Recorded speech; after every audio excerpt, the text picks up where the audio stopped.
L'Assemblée va entendre l'allocution de son Excellence Monsieur Mamadi Doumbouya, président du Comité national pour le rassemblement et le développement, président de la République de Guinée et chef de l'État.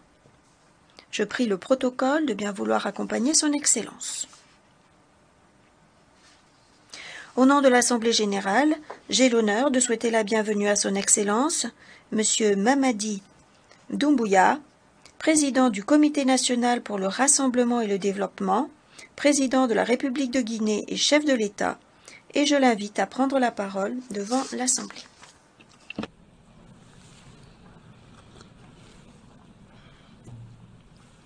Monsieur le Président, Excellences, Mesdames et Messieurs les chefs de délégation, Monsieur le Secrétaire général, je voudrais, avant de commencer, Monsieur le Président, vous adresser les chaleureuses félicitations de la délégation guinéenne pour votre brillante élection à la présidence de la 78e Assemblée générale des Nations unies. Je voudrais également, devant cette auguste Assemblée, vous assurer du soutien de mon pays. Je souhaite par la même occasion rendre un hommage mérité à votre prédécesseur, M. Saba Korosi de la Hongrie, à M. le secrétaire général, M. Antonio Guterres. Je le remercie pour le dévouement avec lequel il dirige notre organisation. Monsieur le Président, Mesdames et Messieurs, en venant prendre part aux travaux de la 78e section ordinaire, je voudrais m'acquitter d'un devoir, celui de vous transmettre les chaleureuses salutations du peuple souverain de Guinée. Mon pays qui continue de fonder un espoir en l'Organisation des Nations Unies pour trouver des solutions idoines aux questions auxquelles notre monde continue d'être confronté. Dans ce cadre, Monsieur le Président, nous pensons que les fondamentaux qui ont sous-tendu à la création de notre organisation doivent s'adapter aux mutations profondes de notre société. L'objectif du thème de la présente session, paix, prospérité, progrès, durabilité, est d'actualité. Évocateur et mérite une attention particulière de notre part. Épidémie de coups d'État en Afrique. Après celle de la Covid-19, le continent est frappé par celle des putsches militaires, notamment dans les pays francophones du sud du Sahara. C'est tout le monde qui le condamne, qui les sanctionne, qui s'émeut de la réapparition brusque de cette pratique que l'on croyait révolue, à juste titre. Mais j'ai envie de dire que la communauté internationale doit avoir l'honnêteté et la correction de ne pas se contenter de dénoncer les seules conséquences, mais de s'intéresser et de traiter les causes. Les coups d'État, s'ils se sont multipliés ces dernières années en Afrique, c'est bien parce qu'il y a des raisons très profondes. Et pour traiter le mal, mesdames et messieurs, il faut s'intéresser aux causes racines. Le putschiste n'est pas seulement celui qui prend les armes, qui renverse un régime. Je souhaite que l'on retienne que les vrais putschistes, les plus nombreux, qui ne font l'objet d'aucune condamnation, c'est aussi ceux qui manigancent, qui utilisent la fourberie, qui trichent pour manipuler les textes de la Constitution afin de se maintenir éternellement au pouvoir. C'est ceux en col blanc qui modifient les règles du jeu pendant la partie pour conserver les rênes du pouvoir. Voilà les putschistes les plus nombreux. Monsieur le Président, Mesdames et Messieurs, je fais partie de ceux qui, un matin, ont décidé de prendre nos responsabilités pour éviter à notre pays un chaos complet, une situation insurrectionnelle. Aucune force politique, toute complètement neutralisée à l'époque, n'avait ni le courage ni les moyens de mettre fin à l'imposture que nous vivions. La rectification institutionnelle à laquelle mes frères d'armes et moi avons pris nos responsabilités le 5 septembre 2021 n'était qu'une conséquence de cette situation de chaos qui avait fini par fissurer le tissu social et mettre à mal le vivre ensemble. Sans être exhaustif, nous pensons que les transitions qui sont en cours en Afrique sont dues à plusieurs facteurs parmi lesquels on peut citer les promesses non tenues, l'endormissement du peuple, le tripatouillage des constitutions par des dirigeants qui ont pour seul souci de se maintenir au pouvoir au détriment du bien-être collectif. Aujourd'hui, le peuple africain sont plus que jamais éveillés et décidés à prendre leur destin en main. La mauvaise répartition des richesses crée des inégalités sans fin. La famine, la misère qui rendent le quotidien de nos populations de plus en plus difficile. Ces inégalités font partie des causes des événements qui mettent en péril surtout le vivre ensemble. Quand les richesses d'un pays sont dans les mains d'une élite, alors que les nouveau-nés meurent dans les hôpitaux par manque de couveuses, il n'est pas surprenant que dans de telles conditions, nous assistons à des transitions pour répondre aux aspirations profondes du peuple. L'Afrique souffre, mesdames et messieurs. Elle souffre d'un modèle de gouvernance qui lui a été imposé. Un modèle certes bon et efficace pour l'Occident, qu'il a conçu au fil de son histoire, mais qui a du mal à passer et à s'adapter à notre réalité, à nos coutumes, à notre environnement. Hélas, j'aimerais dire que la grève n'a pas pris. Je sais que lorsque je dis cela, tout de suite, ils sont nombreux à se dire encore un bidas qui veut tordre le cou à la démocratie. Encore un soldat qui veut imposer sa dictature. Cependant, de façon très claire, sans hypocrisie, sans faux semblant, les jeux dans les jeux, nous sommes tous conscients que ce modèle de démocratie que vous nous avez si insidieusement et savamment imposée après le sommet de la Baule en France, presque de façon religieuse, il ne marche pas. Les différents indices économiques et sociaux sont là pour démontrer que ce n'est pas un jugement de valeur sur la démocratie en elle-même.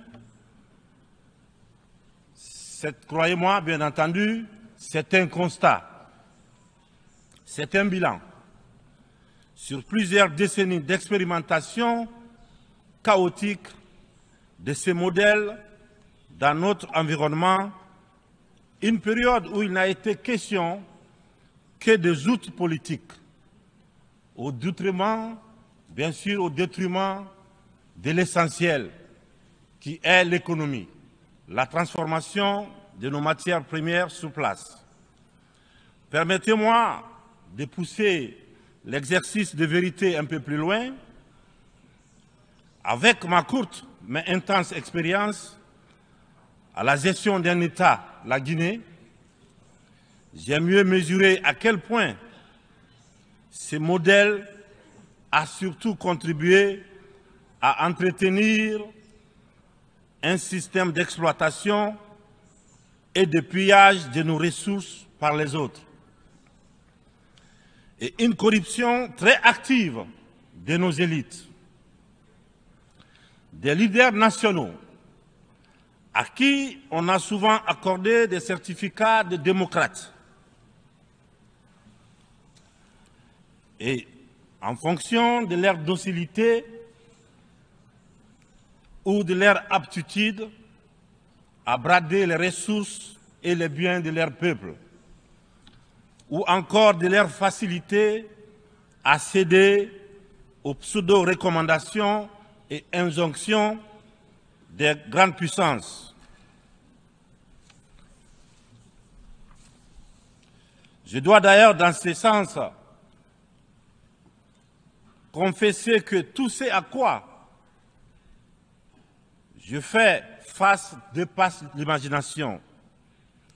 Ce sont les mêmes qui confessent la démocratie, la transparence, qui dénoncent la mauvaise gouvernance et la corruption, qui dictent les règles.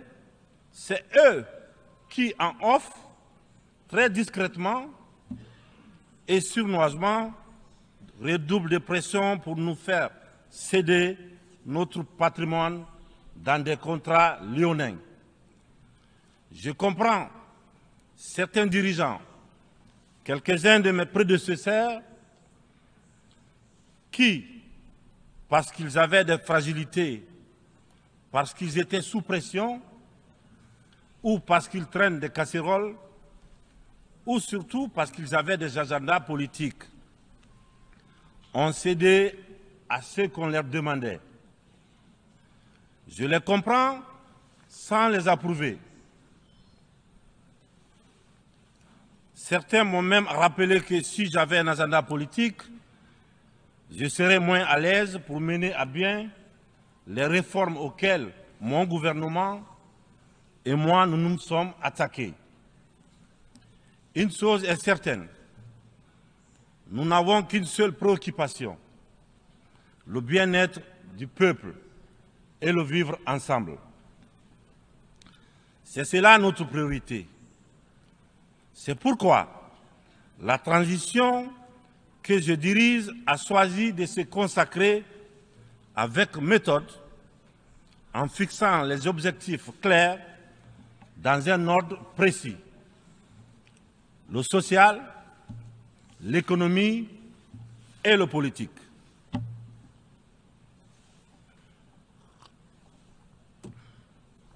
Monsieur le Président, Mesdames et Messieurs, mon uniforme, je l'ai mis au service de mon peuple.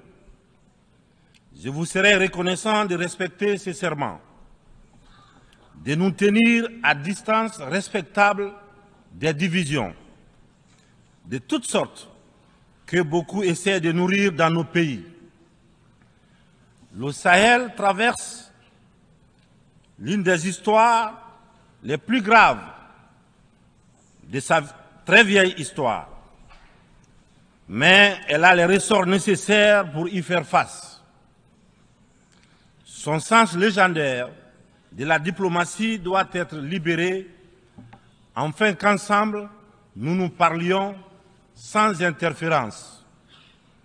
C'est pourquoi, et pour cela, que la CEDEAO, dont la vocation était économique, doit cesser de se mêler de la politique et privilégier le dialogue. Nous, Africains, nous sommes fatigués, épuisés des catégorisations dans lesquelles les uns et les autres veulent nous mener et surtout veulent nous cantonner. La population de l'Afrique est jeune. Elle n'a pas connu la guerre froide. Elle n'a pas connu la guerre et les guerres idéologiques qui ont façonné le monde pendant les 70 dernières années. C'est pourquoi nous, Africains, nous trouvons insultants les cases, les classements qui tantôt nous placent sous influence des Américains, tantôt sous celle des Anglais, tantôt des Français, tantôt des Chinois, des Russes et même des Turcs. Nous ne sommes ni pro, ni anti-américains, ni pro, ni anti-chinois, ni pro, ni anti-français, ni pro, ni anti-russe, ni pro, ni anti-turc. Nous sommes tout simplement pro-africains. C'est tout.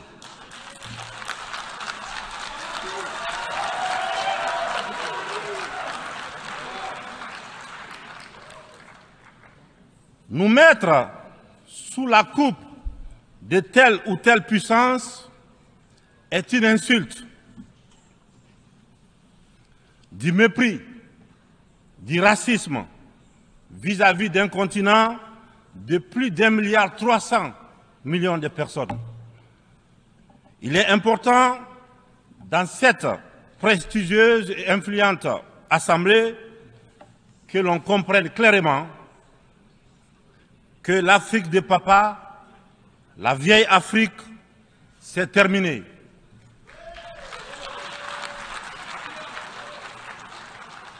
Avec une population de plus d'1 milliard d'Africains, dont environ 70% de jeunes totalement décomplexés, des jeunes ouverts sur le monde et décidés à prendre en main leur destin. Il est venu le moment de prendre conscience que les structures, les règles issues de la Seconde Guerre mondiale, en l'absence de nos États, qui n'existaient pas encore, sont obsolètes. C'est la fin d'une époque déséquilibrée, injuste, où nous n'avons pas droit au chapitre. C'est le moment de prendre en compte nos droits, de nous donner notre place, mais aussi et surtout le moment d'arrêter de nous faire de la leçon, de nous prendre de haut, d'arrêter de nous traiter comme des enfants. Rassurez-vous, rassurez-vous, nous sommes suffisamment grands pour savoir ce qui est bien et ce qui est bon pour nous. Nous sommes suffisamment matures pour définir nos priorités, pour concevoir notre modèle qui corresponde à notre identité, à la réalité de nos populations, à ce que nous sommes tout simplement. Nous vous serions fort reconnaissants de nous faire confiance et de nous laisser mener notre barque comme vous l'avez permis dans certaines régions du monde. Vous l'avez permis en Asie, en Proche et Moyen-Orient, pour ne citer que cela. Cette infantilisation est du plus mauvais effet pour une jeunesse africaine qui s'est émancipée. Dans ce contexte, nous sommes tous interpellés et appelés à procéder à une meilleure analyse de la situation en vue d'initier et de poursuivre de nouvelles politiques au bénéfice de tous. La communauté internationale doit regarder l'Afrique avec les yeux neufs.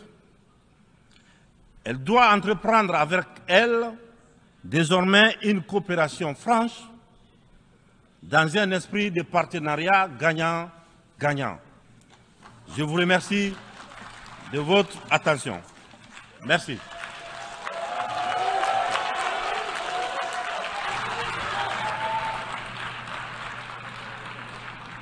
Au nom de l'Assemblée générale, je tiens à remercier le président du Comité national pour le rassemblement et le développement, président de la République de Guinée et chef de l'État, de l'allocution qu'il vient de prononcer, et je prie le protocole de bien vouloir raccompagner son Excellence.